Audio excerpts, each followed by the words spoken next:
Hello again, our beloved audience. For those of you who are interested in the company to invest in the people there and take your performance into a higher level, then for today we have a very distinguished guest, organizational development and training program design consultant and the CEO, founder of Co company for training consultancy and technology solutions with nearly 20 years of experience across governmental, nonprofit, and consultancy sectors. She specializes in leadership development, organizational culture, and the design of high-impact training programs.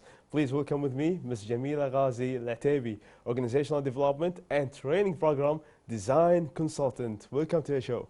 Thank you for having me. Of course, such a pleasure to have you again. The pleasure is mine. So it's really amazing to see the approach of organizational development. What kind of interests you to go to that direction? Let's say we started on a minimal level. When you started in the beautiful intro, and thank you for that, with around 20 years of experience in multiple sectors, we can say that my background comes from the governmental sector to the private sector to non-profit to the... So you go through all the different organizations. Yes, and to my own businesses. When you have this, let's say, overview of all these sectors, you can confidently say that I know where the gaps are in each and every sector. So based on all of this overview and this experience, I said that I have to harness this knowledge to something that is actually with great outcomes, not to me personally only, but to reflect it on the society I exist in. Of course, there's more than way, non-profit way, and there's a profit way. So one is both through ways. My own company and one through my non-profit initiatives.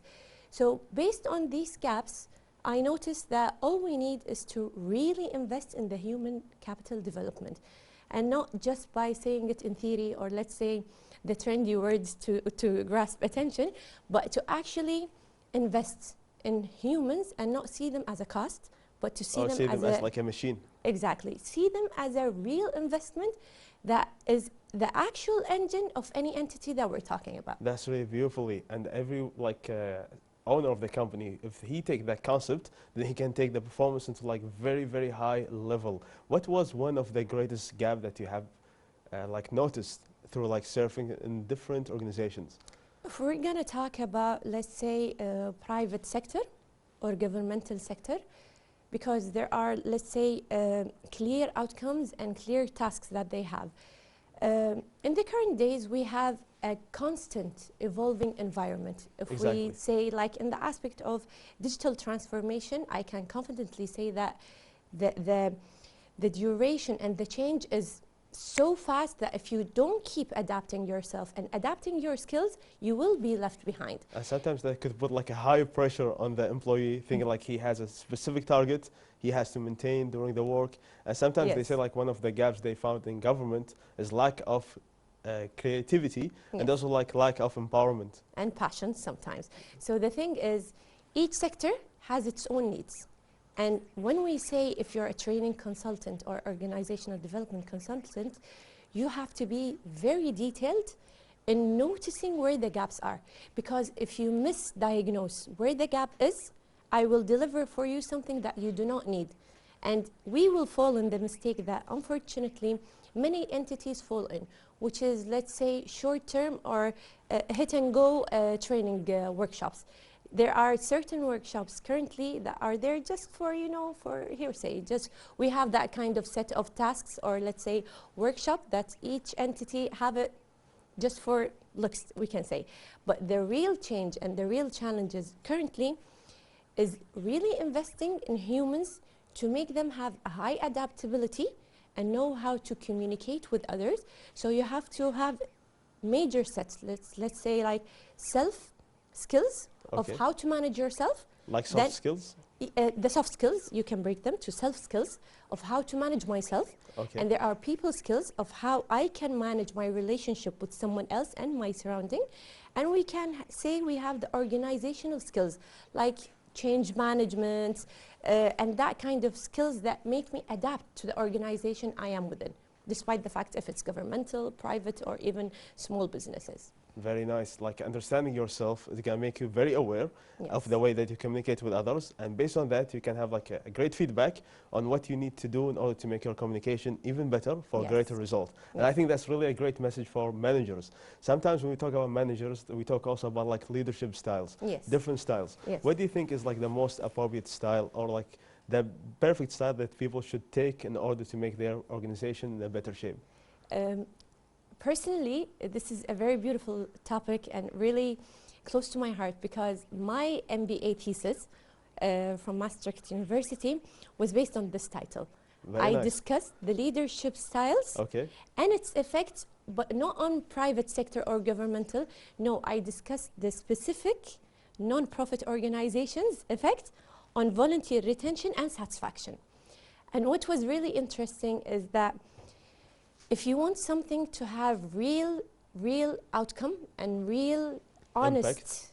numbers and real content, it has to be based on the culture you exist in. The And you have culture to- existing. Definitely. So when I speak about leadership style and when I see studies abroad, I cannot say I'm going to take it as is and I'm going to implement it in the I Kuwaiti see. context. Yeah. No, you have to take the factor of the culture. You have to know the values you exist in. And based on that, you adapt and you change it. So my study showed that the best leadership style in the Kuwaiti culture is the transformational leadership. The one Transformational. where you can listen and you can hear and you make your team feel as if they're heard and they have a voice. You cannot have, let's say, the kind of leadership that I have to Autocratic tell you. maybe? Yeah, exactly. I can't tell you, wallah, do task 1, 2, 3, 4. And you want to tell me, but Ms. Jameelah, there's 1 cannot be implemented if 3. No, there is no time.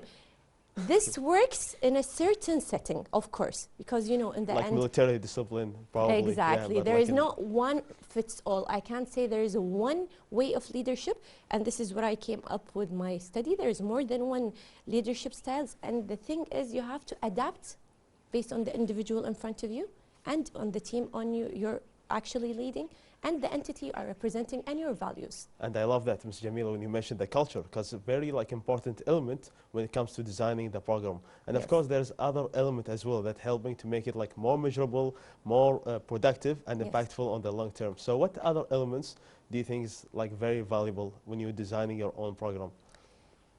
The main thing is the aspect of sustainability. Do you actually want to have a workshop because you are obligated based on, let's say, the duties of the top management that they said you have to invest in your employees and you have to have, you know, the ER workshop. Everywhere you'll hear And about that's we see it like a very much like in school, you know, they Yes. like demand from the teachers like, hey, you have to do a workshop, even if there's no need for it, or just like something random, Yes. just to say like, hey, we have done the 1, 2, 3. Yeah, so this is the main thing that we're talking about. For something to succeed, you have to know what your environment needs. And based on that, as we said at the beginning of the interview, you have to identify the gaps of your organization and your individuals. A great leader knows the team. And if we're going to say on a big entity like an organization, they have their own tools to also maintain and know and monitor the individuals in their entity. Like for a part of my experience, I was at the banking sector for a while. So the thing is that we had constant quizzes from time to time to test our knowledge. And you know, that kind of tools make you, as a leader from the top management, you know that your entity is actually working at full capacity or there is a certain lack in your employees.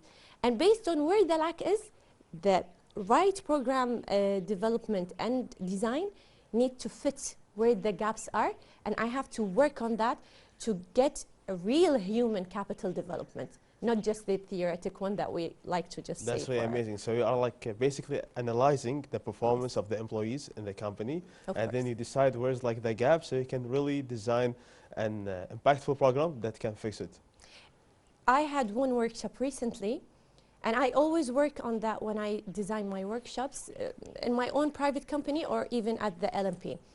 During the program, the workshop, before starting, I always give a quiz to know where my trainees stand at The the needs knowledge they that need. I'm going to give them. Okay. Because in the end, if I'm going to give you a certain concept, I need to know my audience. But sometimes you cannot get the real information of your audience because, you know, they are trainees and sometimes it works to the last minute. So it's my duty to know their needs. So I had a question in the end. What are they? I always ask, what are you waiting as an outcome and where do you lack and what do you need? So I always take a look at them. And sometimes I even alter my training workshop for the consecutive days to actually answer their questions and their needs. So you have to have great adaptability and you have to know your audience. Sometimes you will, if you have, let's say, high emotional intelligence, you can read the room. So you can know if someone is lost or not. For me, as a major factor to know if my workshop is successful or not is how many people held their phone. Like attention. How many of them are paying attention? Another different phrase. And how do you monitor attention? If they touch their phones. If I see a lot of people touching their phones, You know, like you on have to spot I change. need to know exactly. I have to shift even my tone, or I'll walk around. You know, it's Or do human like some behavior. activity. Exactly. They'll pay attention to you if you're constantly moving. And it's basically human behavior.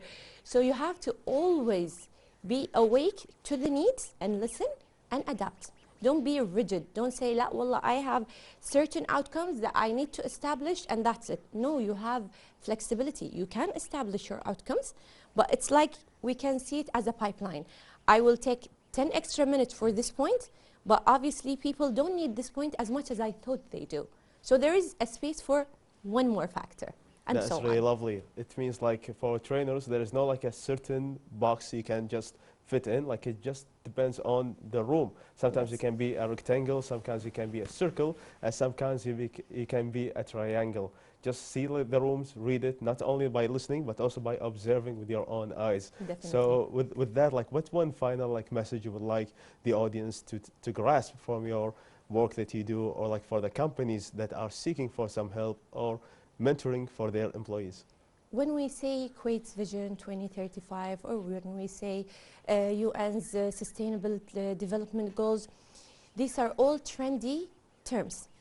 But we have a personal, let's say, role of actually really working in alignment with these visions and these goals.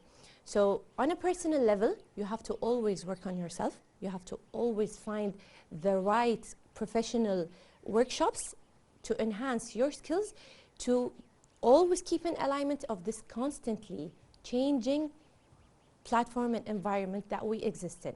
And for the organizations, you have to always make sure that you are identifying the real gaps of your individuals in your organizations to actually contribute to the human development in Kuwait, because in the end, this is all going to be reflected at the bigger view of the Kuwaiti society and inshallah on the worldwide. Inshallah, I really love that. So the change doesn't start like from one person, it starts like for a collaboration of work between the different sectors and also between the individual himself.